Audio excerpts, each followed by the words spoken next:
From the very dawn of civilization, obedience wasn't just a virtue, it was a rule, and for women, it was the first and most important rule of all. These weren't laws written on stone tablets that everyone agreed to. They were rules written by the powerful, enforced by tradition, and guarded by fear. Most people, for most of history, simply followed them. Not because they believed these rules were right, but because they knew that disobedience always came with a price. But here's the thing. History isn't just a story of kings and conquerors. It isn't just moved forward by grand armies and epic battles. Sometimes, the entire course of human society shifts because one person, one woman, quietly or loudly, says no. This isn't a story about rebellion for the sake of glory or fame. It's a story about resistance born from pure necessity. Imagine living in a world where silence was the key to survival, where fitting in was your only protection. In a world like that, simply refusing to obey wasn't just an act of defiance. It was a profound act of courage, an act that had the power to reshape the very foundations of society. Long before we had our modern ideas of freedom, equality, or human rights, there was a woman who challenged the order that was meant to define her entire existence. She questioned the customs that everyone else took for granted. She broke the expectations that were placed upon her from birth. And in doing so, she forced power itself to respond. Her name might be lost to time. Her story might be scattered across ancient myths, fragmented records, or deliberately erased memories. We might not know her face or the exact words she spoke, but her impact is absolutely undeniable. Every right that was claimed centuries later, every boundary that was pushed by future generations, every single crack in the wall of conformity traces its roots back to that first powerful refusal. It all started with someone deciding that the cost of obedience was finally too high. This is a story of how a single act of defiance became a monumental turning point in human history. It's a journey to understand how the architecture of obedience was first constructed, and more importantly, how it was and can be broken. Let's dive into the world of our forgotten hero. In most ancient societies, a woman's life was meticulously mapped out. Her value was tied to her father, her husband, her sons. She was an asset, a prize, a vessel for continuing a bloodline. The rules were simple. Be silent, be useful, be obedient. These weren't just social suggestions. They were woven into religion, law, and everyday life. Stepping out of line meant risking everything: your family, your community, your very life. The system was designed to be self-policing. Fear did most of the work. But systems, no matter how rigid, always have weaknesses. And the greatest weakness is the human spirit's unwillingness to be completely extinguished. So, who was she? Was she a priestess who refused to sanction a cruel ritual? A queen who defied her husband's foolish command to save her people? Or was she an ordinary woman, a farmer's wife, or a weaver, who simply refused a small, unjust demand that, to her, represented a much larger oppression? The records are hazy, but the pattern is clear across cultures. We see echoes of her in figures like Lilith from ancient folklore, who refused to be subservient to Adam. We see her in Antigone from Greek tragedy, who defied the king's law to honor her family and her conscience. These stories, whether they are myths or distorted history, all point to a fundamental truth. The act of saying no was revolutionary. When this first woman refused, it sent a shockwave through her world. She wasn't just breaking a rule, she was challenging the entire logic of power. She was showing everyone around her that the established order was not as inevitable as it seemed. She demonstrated that another way was possible, even if it was dangerous. Her defiance forced a conversation. It made people question things they had never thought to question before. Why are things this way? Who decided this? And is it right? Power had to react. It could try to crush her, make an example of her to scare others back into line, and often it did. Many of these early rebels paid the ultimate price. But you can't unring a bell. You can't erase an idea once it has been planted. Her act of courage, even if it ended in tragedy for her personally, became a story. It was whispered from mother to daughter, passed down in songs and tales. It became a seed of possibility. It told future generations that obedience was a choice, not a fate. Every major step forward for women's rights, from the fight for education, to the right to vote, to the ability to own property, all started with this fundamental principle: the refusal to accept an unjust reality. The world we live in today, with all its imperfections, was built on the legacy of women who dared to disobey. They proved that one person's courage could become a generation's hope, and a civilization's progress. So the next time you hear a story about a great historical change, look beyond the kings and the generals. Look for the quiet moments of resistance, the brave refusals that happened in the shadows, because that's where true change often begins. It begins with one person looking at the world as it is and having the courage to imagine something better. The first topic is a world built on silence. Have you ever wondered why? For so much of human history, half of the population was expected to be quiet. It wasn't an accident. It was a system, carefully built and maintained over thousands of years. A world built on silence. Let's go back to the very beginning, to our earliest human societies. Life was tough. Survival was everything. To make it, you needed order. You needed rules. Who hunts? Who gathers? Who leads? Who follows? These roles weren't just suggestions. They were the glue holding communities together, keeping chaos at bay. Over generations, these practical roles started to harden. They became traditions, and those traditions slowly, almost invisibly, turned into unwritten laws. And one of the most powerful tools for enforcing these laws: silence. Especially for women, from the smallest ancient villages to the first sprawling cities, a consistent message was delivered to women. Listen more than you speak. Accept more than you question. This wasn't always a brutal command shouted from on high. In fact, it was often much subtler, much more effective. This silence was taught gently, woven into the fabric of everyday life. It was passed down from mother to daughter, through stories told around the fire, through religious rituals, and through the quiet praise for a girl who knew her place. Girls learned from a very young age what was considered proper and what was not. Being obedient wasn't just good behavior. It was praised as a virtue, a sign of good character. But asking too many questions, that was seen as disruptive, even dangerous. It was a threat to the delicate balance of the community. This system was so effective because, to the people living within it, it felt completely natural. It was just the way things were. When every single person you know follows the same set of rules, those rules stop feeling like choices. They feel as solid and unchangeable as the mountains or the sea. So, women played their part. They cooked the food that fueled armies, raised the children who would build the future, tended the homes that were the heart of society, and supported the men in power. Their labor was the bedrock that sustained entire civilizations. Yet, when it came to the big decisions, the laws, the wars, the treaties that shaped those very civilizations, their voices were almost entirely absent. Their silence wasn't seen as a loss.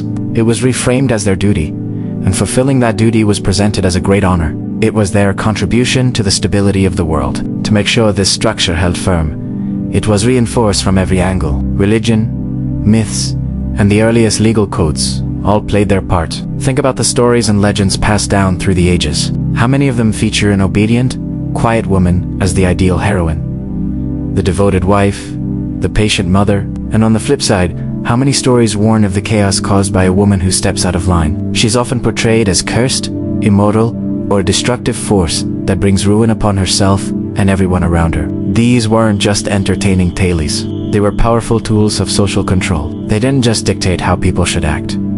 They shaped what people believed. They defined what was good and what was evil. Because of this, many women didn't see their obedience as oppression. How could they? It was presented as the only path to survival, acceptance, and belonging within their community. To defy it was to risk everything. But this silence, this massive, collective silence, came at a tremendous cost. When an entire group of people is denied a voice for generations, their perspectives, their struggles, their triumphs, they all vanish from the historical record. The history that got written down was almost exclusively written by men, and when they did mention women, it was usually in relation to men in power. A woman was a king's mother, a warrior's wife, a symbol of virtue. But who was she as an individual? What did she think? What did she dream of? They exist as shadows in our history books, unnamed, unheard, their individual stories lost to time. However, silence is never absolute.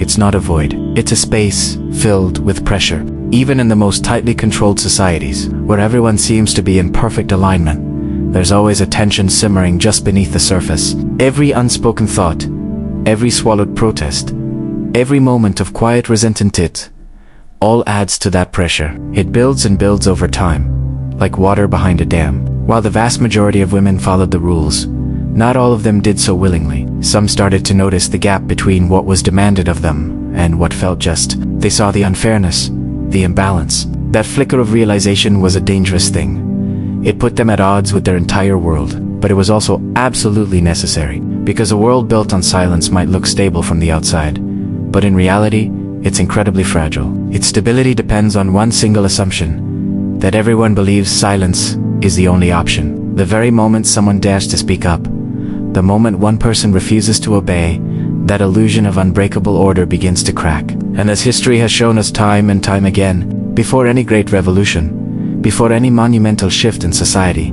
there is always a long period of quiet suffering. This was the world, heavy with unspoken truths, in which the very first no was waiting to be born. The second topic is rules meant to never be questioned. Ever wonder why some rules feel like they're set in stone, as if they were handed down from the heavens? The truth is, most rules weren't written with fairness in mind. They were written to preserve control. Think back to early societies. Once power settled into the hands of a few, rules became the ultimate tool to keep it there. They weren't just laws. They were invisible walls, defining who had power and who didn't. For women, these walls were everywhere. They dictated where they could go, what they could own, whom they could marry, and even how they were supposed to think. Every aspect of life was governed by a set of rules they had no part in creating. How was this justified? Often, it was packaged as the natural order of things. Strength was equated with leadership, and leadership was automatically associated with men. Women, on the other hand, were framed as needing protection, guidance, or sometimes discipline. This narrative was incredibly effective. It made profound inequality seem not only reasonable but necessary for a stable society. So, questioning these rules wasn't just seen as simple disobedience. It was viewed as an attack on the very fabric of society, a threat to the balance of the world. To challenge the rules was to challenge nature itself. What gave these rules their incredible power was how deeply they were woven into the routines of daily life. It wasn't just kings or chiefs enforcing them. It was families, elders, and entire communities. A woman who dared to break a rule didn't just face punishment from some distant authority. She risked being ostracized by her own people, the very ones she depended on for survival and belonging. Shame became a weapon far more potent than any physical force. The fear of being cast out, of being labeled a disgrace, was enough to ensure compliance. This constant social pressure was a cage without bars. Over generations, these rules stopped looking like choices made by people and started looking like unchangeable fate. When something has always been this way, it becomes incredibly difficult to imagine any other reality. The status quo feels permanent, eternal. This is why outright refusal was so rare and so dangerous. For a woman to disobey, she had to first achieve a monumental shift in her own mind. She had to recognize that these supposedly eternal rules were not divine mandates. They were man-made constructs. And if they were made by humans, they could be challenged, changed, or even broken by humans. But this belief was actively suppressed. Punishments for disobedience were severe and public, designed to make an example of anyone who stepped out of line. The stories of women who defied the rules were twisted. They weren't remembered as pioneers or visionaries. History painted them as troublemakers, as cautionary tales. Their motives were questioned, their actions exaggerated, and their legacies distorted to serve as a warning to others. Stay in your place, the stories whispered, or you'll end up like her, alone, shamed, and forgotten. The goal was to bury the very idea that another way was possible. Here is the thing about rules that can never be questioned. They are almost always rules that are hiding something. They rely on blind obedience, not on their own merit or truth. They fear exposure because scrutiny reveals their weaknesses. As societies evolved and became more complex, the cracks in this system started to show. The contradictions became glaringly obvious. Women were managing entire households, running businesses, acting as healers, preserving cultural knowledge, and guiding their communities in countless ways. They held immense responsibility, yet they were systematically denied any formal authority. This growing gap between responsibility and power became impossible to ignore. Women were the backbone of society, yet they were treated as if they were incapable of standing on their own. Eventually, for some, obedience stopped making sense. A rule that demands your submission without offering a good reason is a rule that asks begging to be broken. It's a challenge waiting to be met, and that's when the shift began to happen, slowly at first, but with unstoppable momentum. Imagine the first woman who consciously refused to obey. She didn't just break a rule. She did something far more radical. She treated the rule as breakable. That single act of treating a supposedly unbreakable law as something fragile was revolutionary. It's a fundamental change in perspective, a move from passive acceptance to active doubt. That moment of refusal, that quiet or loud no, is one of the most powerful forces in human history. It's the spark that ignites change, because once a rule is questioned out loud, it loses its illusion of absolute power. It's no longer a divine decree. It's just an idea, and ideas can be debated, and once one person successfully refuses to obey, it plants a seed in the minds of others. They start to look at their own chains and wonder, why am I still wearing these? Why should I obey at all? The first refusal is a crack in a dam, and soon, the pressure of 1,000 other questions begins to build behind it, until the entire structure comes tumbling down. That's how change happens. Not always with a bang, but sometimes with a single, defiant no. The third topic is the moment of refusal. Every system of control, no matter how powerful or ancient, is built on a single, fragile assumption that you will obey. For centuries, for millennia, this assumption holds. People follow the rules. They bow their heads. They accept the world as it's presented to them. But what happens in the moment that assumption shatters? What happens when one person, just one, decides not to? That's the moment everything changes. Let's imagine the very first person who refused. History books won't tell you her name. There are no statues in her honor, no epic poems celebrating her bravery. In fact, her act of defiance was probably small, quiet, and deeply personal. It wasn't a grand public declaration. It was a subtle shift to refusal, to lower her eyes. A quiet no when a yes was expected. A decision to stand still when she was told to move. This moment didn't come out of nowhere. It was the culmination of a lifetime of watching. She had seen the rules of her world applied unfairly. She noticed how justice always seemed to favor the powerful, how speaking the truth was punished while silence was rewarded. For years, she had played her part. She did what was expected of her, followed the path laid out for her, because she was taught that obedience meant safety. But a slow, dawning realization began to creep in. The safety was an illusion. The meaning she sought wasn't found in following orders. The system wasn't protecting her. It was just using her. So, one day, the cost of obedience became too high. The tiny bit of her spirit that she would have to sacrifice for compliance was suddenly more precious than the false security she was offered in return. And in that instant, she refused. It might have been as simple as not laughing at a cruel joke, or not stepping aside for someone who demanded it. A small act, almost invisible, but its implications were to the people in charge. This was more dangerous than an open rebellion. A rebellion is a fight for power, but a quiet, personal refusal is a challenge to the very idea of power. It whispers a terrifying question into the air. What if authority is not absolute? What if obedience is not a duty, but a choice? This idea is a crack in the foundation of control. If one person can choose not to obey, then anyone can. Think about the reaction. For those who witnessed this tiny act of defiance, the world tilted on its axis. There would have been shock, confusion, and most of all, fear. Her refusal disrupted the natural order of things, the comfortable routine of daily life. It forced everyone to confront a reality they had been trying to ignore. The authority she challenged had to react, and react swiftly. Because if her refusal was met with hesitation, it would be seen as a weakness. It would be an invitation for others to do the same. The powerful likely moved to crush this spark of defiance immediately.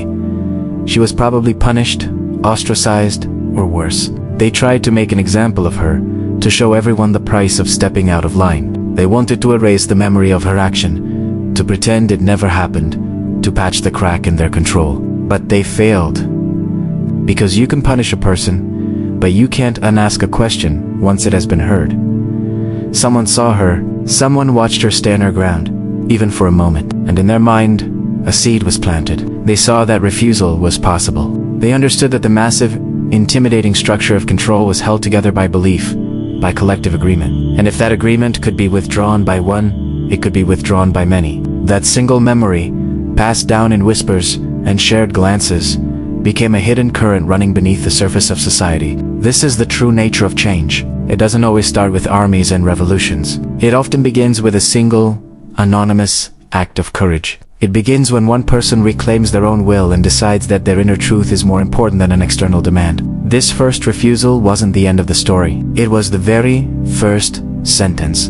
It was the moment the silence broke and obedience lost its divine right. History didn't change in a day, But in that quiet, forgotten moment, it finally began to move. Thank you for watching. If this idea resonated with you, consider subscribing for more thoughts on the hidden forces that shape our world. The fourth topic is punishment, fear, and consequences. Power rarely responds gently to defiance. Think about it.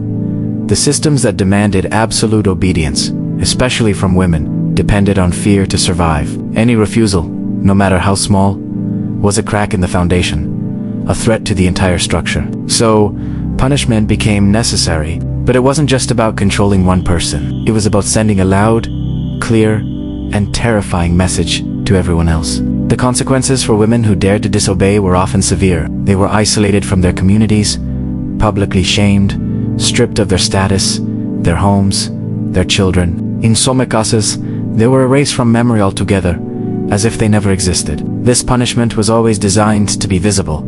The goal wasn't to correct the woman's behavior. The goal was to create a spectacle, a warning. If one act of refusal went unpunished, the fear was that others might follow. It was like a virus that had to be contained immediately. Fear was a tool, carefully sharpened and maintained. Communities were taught that disorder would follow disobedience, that chaos would replace stability if the old rules were broken. The woman who refused to obey was painted as selfish, dangerous, or immoral. Her motives were questioned, her character attacked. This narrative was crucial because it made the punishment feel justified, even necessary for the good of the group. People weren't just punishing a woman. They were supposedly protecting their way of life from a threat. But here's the fascinating thing about punishment.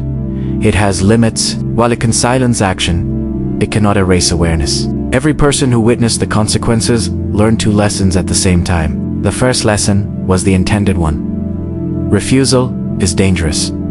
Don't do it. But the second lesson, the unintentional one, was this. Refusal is possible. It can be done. In its very act of punishing, power accidentally revealed its own insecurity. Think about it. If authority were truly absolute and unquestionable, why would it need such brutal force to protect itself? The need for public punishment is a confession of weakness. It's an admission that obedience isn't natural or guaranteed. It has to be enforced, constantly. For the woman who refused, the consequences were deeply personal and often devastating. She lost protection, acceptance, and the certainty of her place in the world. It was a lonely and frightening path. Yet, in that loss, she gained something incredibly rare in early history: agency. Even under the weight of punishment, she had made a choice. And that choice, her choice, mattered, even if history and the people around her tried to bury it. And that's how stories begin to change. What starts as a cautionary tale, a warning passed down through generations, slowly transforms into a question. Later generations hear the fragments whispers about a woman who stepped out of line, who challenged a custom, who paid a terrible price. The specific details might blur over time, but the core of the story remains. She did not obey. These stories, even when told to scare people, plant seeds. Fear might prevent an immediate rebellion, but memory keeps the idea of resistance alive. It's a slow-burning fuse. Every system that relies on unquestioning obedience must continuously work to reinforce it, because the idea of refusal, on-site excess, never fully disappears. The punishments were meant to be the final word, the end of the story. Instead, they ensured the story would be remembered. Maybe her name was forgotten, but her impact wasn't. Punishment preserved the lesson that power wanted to teach, but it also preserved the proof that obedience could be broken. And once that proof exists, once people know it's possible to say no, history can never fully return to silence. The echo of that refusal continues to ripple forward, inspiring new questions and new challenges for generations to come. The fifth topic is how one no changed history. History is often told as a grand story of wars, kings, and epic revolutions. We're taught to look for the big moments, the loud clashes that toppled empires. But what if the most powerful changes don't start with a bang, but with a whisper? What if they begin not with an army, but with a single, quiet no? Imagine, long before any recorded history, a time when the rules were absolute and unquestioned. Society was a rigid structure, and everyone knew their place. In that world, think about the very first woman who refused to obey. She wasn't trying to start a revolution. She wasn't trying to become a hero. She was simply asserting her own will against a system that demanded total compliance. In her lifetime, nothing seemed to change. The system didn't crumble. The world didn't suddenly become fair. In fact, she likely paid a heavy price for her defiance. She may have been ostracized, punished, or even erased from the memory of her community. From the outside, her act of resistance might have looked like a failure, a small, insignificant gesture that was quickly snuffed out. But what she did was far more subtle, and ultimately, far more powerful. She planted a seed. She proved that obedience, which had always seemed as natural and permanent as the sky, was not an unbreakable law of nature. It was a choice, and if it was a choice, it could be refused. That single no didn't echo loudly across the land. It didn't make headlines or get carved into stone. Instead, it moved quietly, like a current under the surface of a still lake. It was passed down, not in official records, but through memory, rumor, and story. People would have spoken of it indirectly, cautiously, in hushed tones around a fire. Do you remember the woman who once challenged a rule? I heard a story about someone who paid a price for speaking out. Even in these fragmented, distorted forms, the core message survived. Rules could be resisted. The impossible had been done. This idea, once introduced into the collective consciousness, could not be completely erased. It lingered, waiting. Over generations, this quiet idea began to reshape how people thought. Women, in particular, started to see the contradictions in their own lives more clearly. They were the bedrock of the family, trusted with the immense responsibility of raising the next generation, yet they were denied any real authority. They were expected to sacrifice their own needs and desires for the good of the community, yet they were completely excluded from the decisions that shaped that community. The story of that first refusal, however faint, made these contradictions visible.